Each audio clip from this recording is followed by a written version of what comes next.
액세서리가 2개나 나온다고? 거래 가능한 것도 있다. 잠깐만, 근데 내 데버레카는 지금 팔까? 근데 큰 석이 5만 개? 이거 강화에 말아? 연애 내용은 알찬데 이제 뭐 하면 되지? 우선 에다니아 파트2에서 동방 순서대로 이어지는 신규 사냥터가 추가되더라고요. 신규 우두머리 5종과 권자도 나오는 것 같죠? 신규 악세 2종은 사냥터에서 재료를 얻어 거래 가능한 아페론을 제작하거나 한과 환카라제드에서 교환하는 에크레타는 에다니아2 신규 사냥터에서 강화제화를 얻을 수 있더라고요. 지금 신규 악세 소식으로 데보레카 가격이 하락하고 있잖아요. 저는 지금 너무 떨어진 것 같거든요. 아, 물렸냐고요?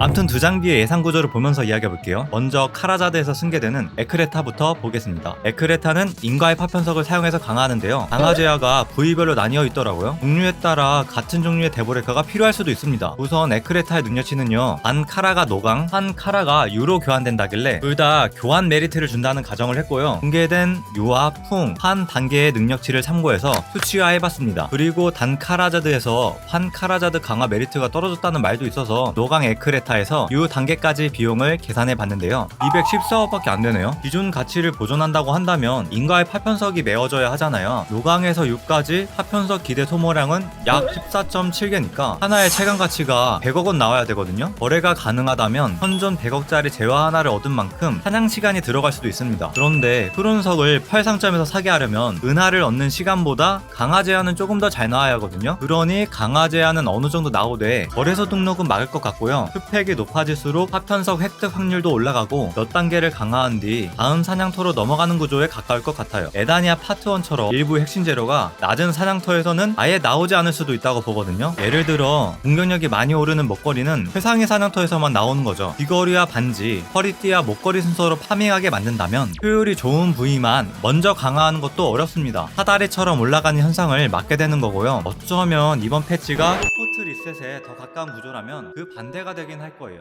그럼 에크레타에서 나온 계산을 가지고 이번에는 거래 가능한 아페론을 볼게요. 에크레타를 설명할 때는 크론석 강화 스펫이 파괴되거나 등급이 하락하지 않습니다. 크론석을 사용하면 파괴와 등급 하락이 없다고 굳이 말했습니다. 그런데 아페론은 환 기준으로 에크레타와 동일한 성능을 갖습니다. 한 단계의 성능이 같다는 말만 했고요. 그래서 아페론은 데보레카처럼 크론석 없이 실패하면 터지고 크론석을 사용해도 등급이 하락하는 구조겠죠? 그렇다면 노강 아페론 자체도 생각보다 귀할 수 있고요. 예전 데보레카처럼 초기에는 20억 구매 대기가 걸려있어도 결국 직접 사냥해서 구해야 할 수도 있습니다. 그래도 예고하면 언젠가 사지지 않겠냐고요? 그래서 능력치를 계산해 봤는데요. 한 아페론은 에크레타와 같은 506방으로 공개됐는데요. 중간 단계 능력치는 공개하지 않았습니다. 한 단계 기준 동일하다는 말을 통해서 에크레타와 동일하지 않을 거라고 예상했고요. 3부터 20시 내려가다 보니까 동 아페론이 정확히 40공이 되더라고요. 현재 동 데보레카도 40공이고요. 그래서 아페론 노강이 동 데보레카를 바로 대체하는 게 아니라 유나 동정도는 강화해야 같은 공격력에 도달하는 구조가 될 것 같고요. 노강부터 40공에 가깝게 주면 아페론 하나만 사서 착용하면 되거든요. 그러면 데보레카를 살 이유도 없고 카라자드를 강할 이유도 없고 에크레타로 넘어가는 과정도 약해지겠죠? 그래서 노강은 30공대 초반에서 시작하고 40공을 유에서 동구간에 넣을 가능성이 높아 보입니다. 아무튼 대본은 오릅니다.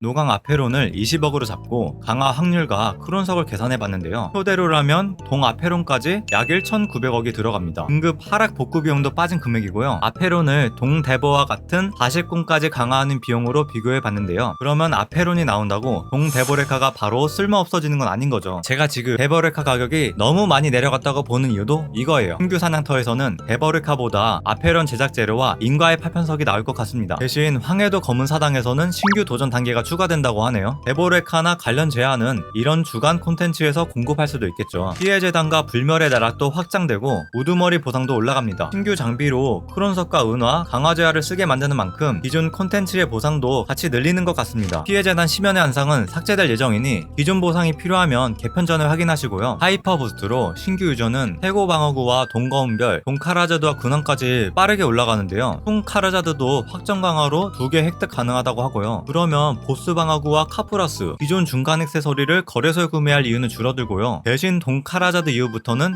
2가지 선택지가 생길 것 같아요. 떨어진 동 데보르카를 구매해서 카라자드 에크레타로 넘어가거나 은하를 더 모아서 거래 가능한 아페론이나 강화된 아페론을 구매하는 거죠. 그러면 하이퍼 부스트로 중간 장비 구간은 줄어들어도 조금 긴 선택 구간이 남을 것 같아요.